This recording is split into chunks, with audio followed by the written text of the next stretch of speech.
Do you want the winning lotto numbers today? What if you got tomorrow's headlines today? Sound too good to be true, right? Well, our next guest is here with one of those things, not lottery numbers. Joining me now, Chris Harvey, Wells Fargo Securities Head of Equity Strategy. And Chris, you just published a fresh note out with your big market predictions for the rest of the year. So let's get right to them. The first one here, your headline prediction reads, growth beats value. Correct.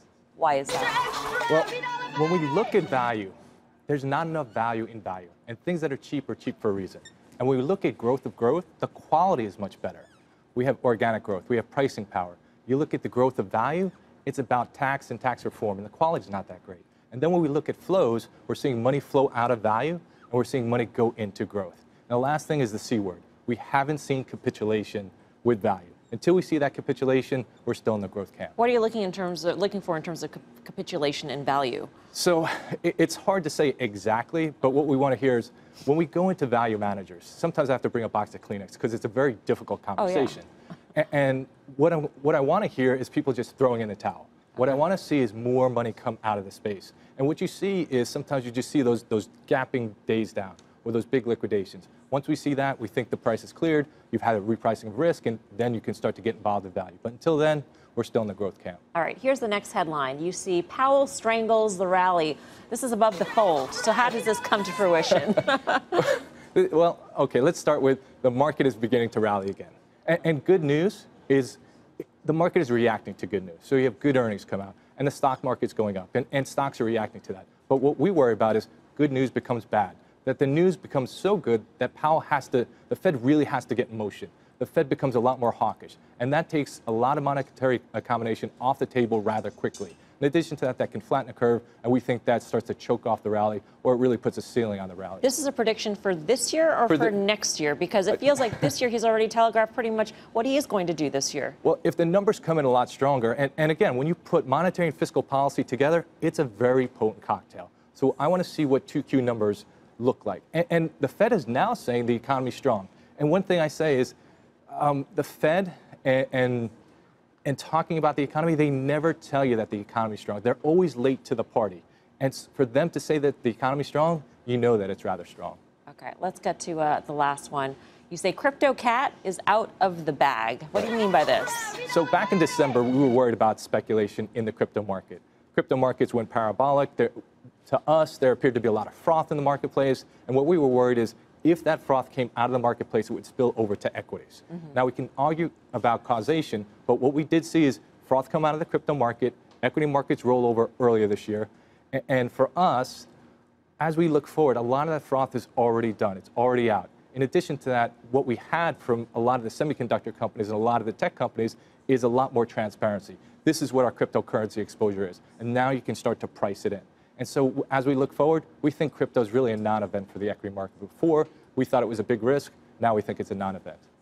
Do you look at it at all anymore for guidance or no? Because before you had been. We were looking at it a lot. We were looking at it on a daily basis. Now we look at it just to see what's going on, but it's really less and less every day. Right.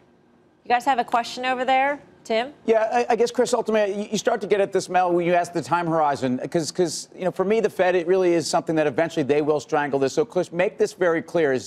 Are we all safe second half 2018? Right. So what I would say is we have to see 2Q numbers. If 2Q numbers come in very strong, what we worry about is in September, they start to ratchet up the rhetoric. The commentary starts to come out. The market moves before that. The curve really starts to flatten, and then people start to worry, hey, the Fed is in motion. The Fed is going to choke this off. We've got a ceiling on the market. All right. Here's a twist to all these headlines. We're going to vote. The desk is going to vote on which predictions they agree with the most. So, Tim, why don't we kick it off with you? Okay, I hopefully I didn't make this too complicated, but I've got number one over number two. I think growth will outperform value. I think in this stage of the cycle, it has been proven. I think the Fed will choke us in 19, but not 18. So number one. You know, stop. You know, you play the game. Like you can't even play this game right. It is true. All right, so you go ahead, big boy. No, Dig. You gotta go in order, otherwise you screw the game up. Sorry. I mean, I graduated the first grade here, so I got it right. I think here, growth beats value, I think, is the play here. Look, I love crypto. I think crypto is going to continue to do well. I think there's some regulatory, hurdles that have gotten out of the way, but I think the institutional community needs to come in for that really to have the next leg up. growth beats value, in my opinion. BK. Well, BK hearts crypto, and I actually agree. I think that it was a coincidence that crypto and the stock market traded together towards the end of the year. I think that correlation's broken, so I think his predictions already come true. Guy. Powell strangles rally, Mel. At the end of this year, I think you're going to set of 3 rate hikes next year. You're going to get 4. I think that's going to be the death knell. I played it right, Tim. You're just looking for a number. Right. We're just looking for a number. Right. You could have said number 2. Interesting predictions, Crystal. See if He they come gave true. 4.